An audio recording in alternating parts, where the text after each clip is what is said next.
Hello， 欢迎回来到西医社。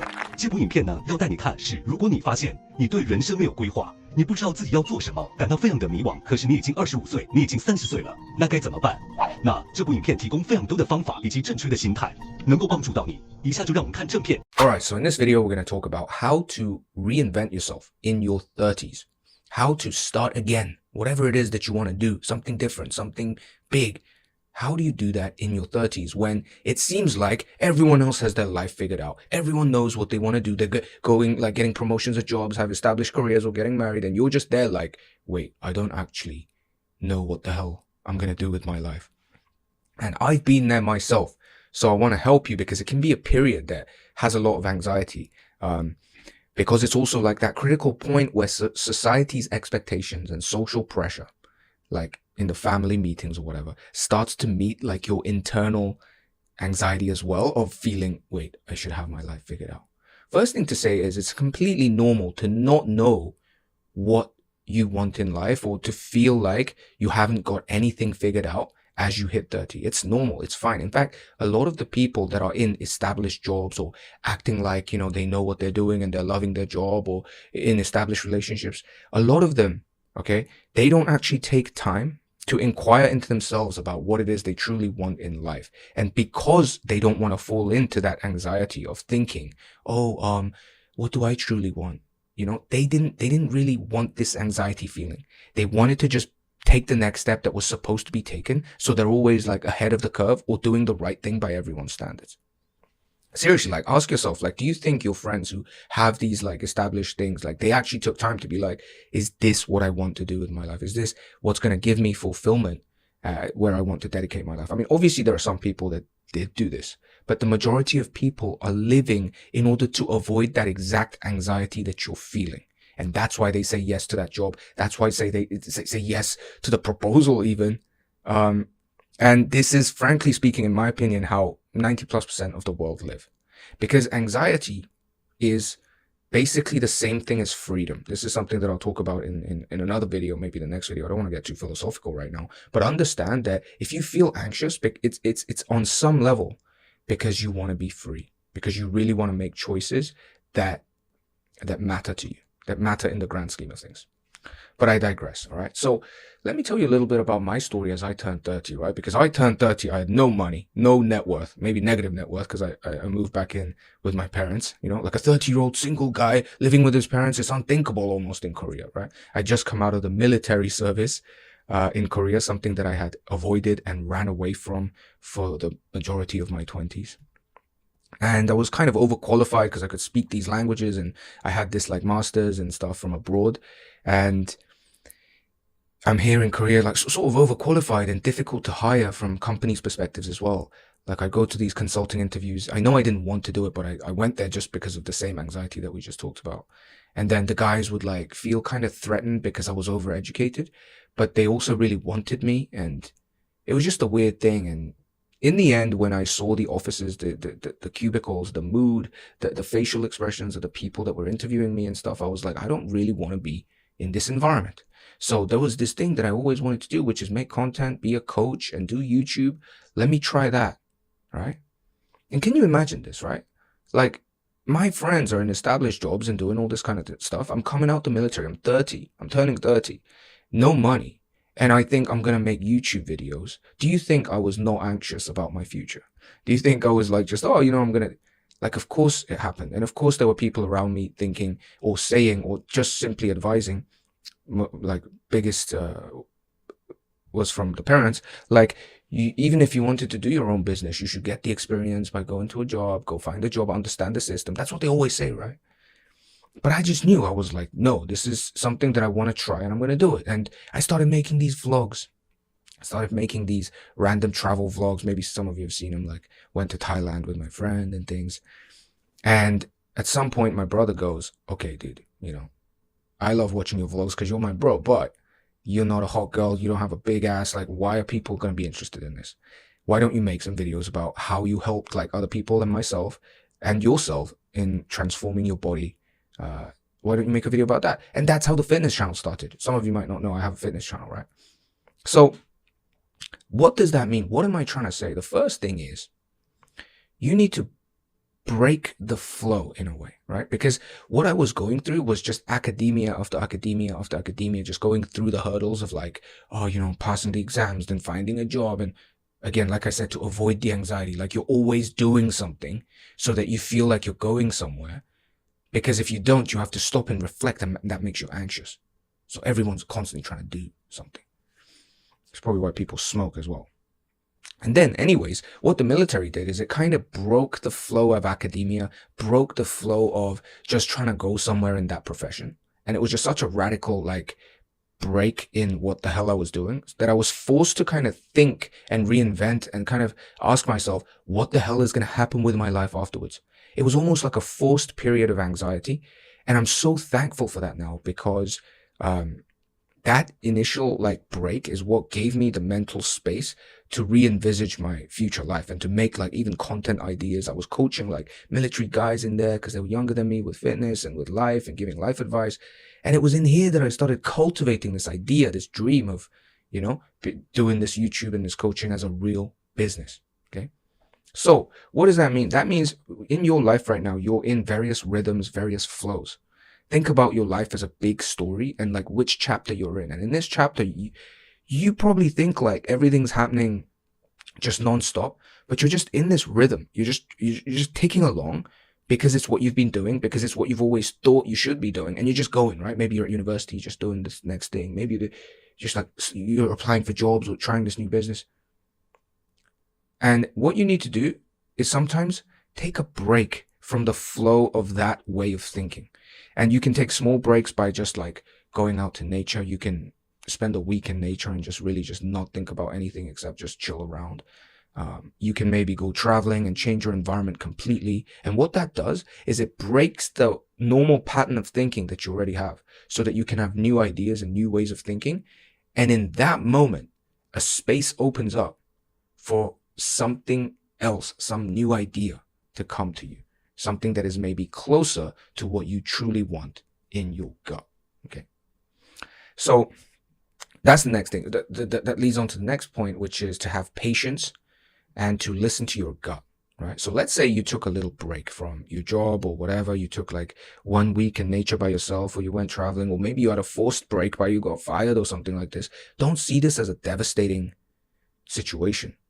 Maybe you quit your job. Maybe you don't know what's happening in your life in the next stage.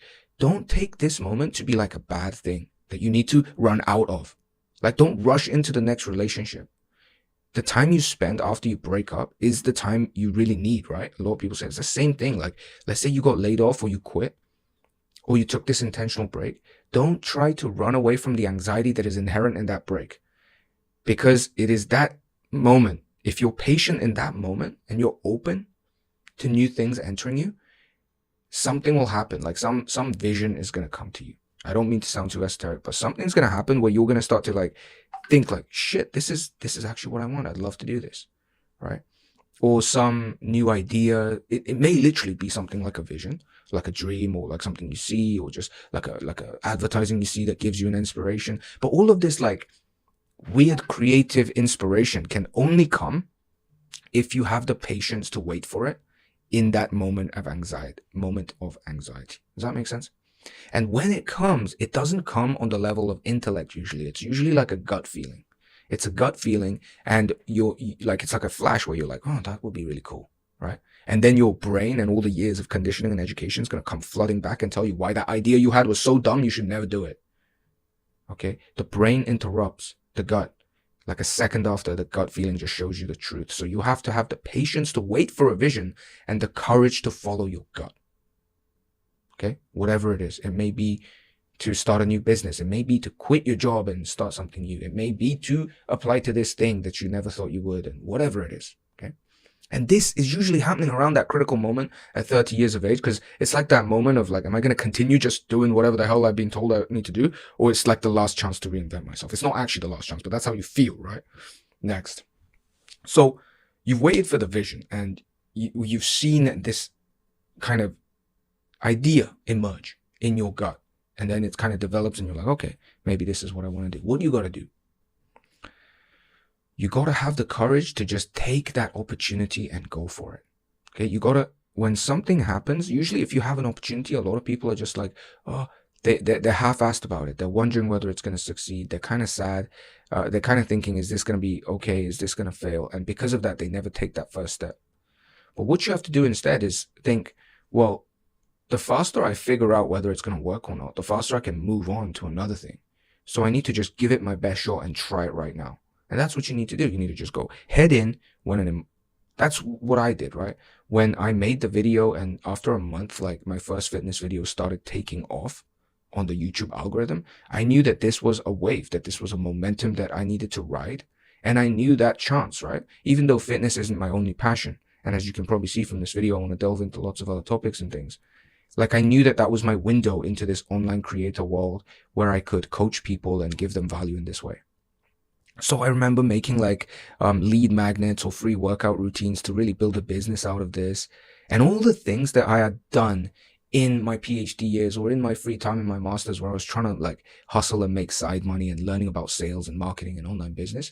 Like I was doing all of this stuff when I didn't even know why or how it would benefit me. But years later, when my YouTube took off, I had actually the knowledge and the basic like know-how to set the foundations for an online business because of all the things that I'd done in the past. And that leads on to the next point, which is trust that the dots will connect. Right? You think right now that you've done so many different things in your life that have no connection to each other, right?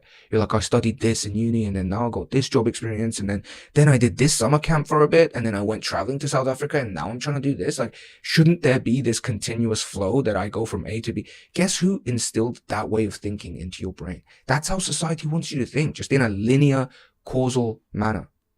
But creative people and generally just free people, your life should not be like this. It's the connection is there if you make it and if you believe it to be there. I had a philosophy degree, philosophy, politics, economics to be exact. And then I did urban studies and sociology, studying how city spaces were produced. And you might think, and a lot of people might think like, oh, you make fitness YouTube videos. There's absolutely no connection between philosophy and this. Well, there is. And it's the work that I did in that realm that gives me the depth of understanding to explain certain things, especially related to the mindset of fitness, that actually separated me from the normal fitness influencers, right? It's my study of like spatial design and my appreciation of minimalism that I can draw like connections between minimalist architecture and minimalist training, right? So and it's all my academic like writing and depth of thought and all this kind of stuff that comes out in just the way that I speak. It's all those hours of trying to study online sales and marketing that translates into my ability to actually write some kind of copy to generate sales for my business so that I can not just be a creator, but someone who monetizes my brand. Like all of these things that in the moment seem like, what the hell is this? In the end, when you find that one thing that you're putting your eggs into, everything will connect like like magic. That's what Steve Jobs said. Trust that the dots will connect. And this is one of the biggest advice that I can do for you if you feel lost and anxious going into your 30s. Don't worry about like all these random BS naysayers, which is the next point, who say, oh, you did this, so you should do this next. Oh, then you should do a PhD. Oh, then you should do a postdoc and then go into this research institute and then try graduate to vice president, then president. This freaking step-by-step formula that they lay out for you since you're 4 until you're 33, it's just all there so that you live the life that they live, whoever the they is, because then they also feel good about the life that they lived because you follow in their footsteps. But if you do something radically different, it subconsciously signals to them that they also could have done something radically different. And that's unsettling, right? It gives them anxiety. And people run the fuck away from anxiety. Okay, and the price you pay is freedom. Okay, and this is going to be the topic of my next video, how anxiety is linked with freedom. But basically, you need to ignore the naysayers or ignore the people, the dreaded they, who seem to just like imprint their worldview of like causation, like one step follows another. It doesn't need to be like that. You can jump around, scatter around, and just live your life however the hell you want. And it is going to be, you're going to be anxious, but that's the price you pay to live the life that's deliberate and free for you. Okay. So have the courage to like, when you find that thing that you want to do, just like, okay, I'm going to do it. And fuck what anyone else says. Fuck that guy who says no. You just need one guy, right? One friend or like one family member, right? You just need one who's like truly got your best interests at heart and says, you know what? I think you could do this. Like, I would love to see you try this. That's all you need, that one person. Right? Do you have that person that genuinely wants you to succeed? If you have that person, that's all you need. But if that person says you shouldn't do it, then maybe you should have a little rethink. But be careful who you listen to. And the final thing that I'll wrap up this video is like, yes, 30s is the new 20s, I feel. Right now, everything's being pushed from life expectancy or to marriage, or to like just everything's like getting pushed to later, right? Marriage and death, whatever. So you might feel like you should have everything sorted out by age 30, but you don't, okay? In fact, 30 is really when things get started. 20s is you just experienced a lot of things, right? You just tried a lot of things, a lot of different things to figure out what it is that you want to dedicate a decade to. That's what it is. 10s is just like laying foundations, right? And social skills, hopefully. 20s is like trying out a bunch of shit to know what is worth dedicating my life to for the next 10 years. And 30s is that, so it's right now. Like if you're coming up to 30 or you're anxious right now, don't worry. It's the new 20s. You're just getting started. And if you follow some of the things that I said, or if you just could latch onto a few ideas, then I think it could really make a difference in how you go about this phase of your life.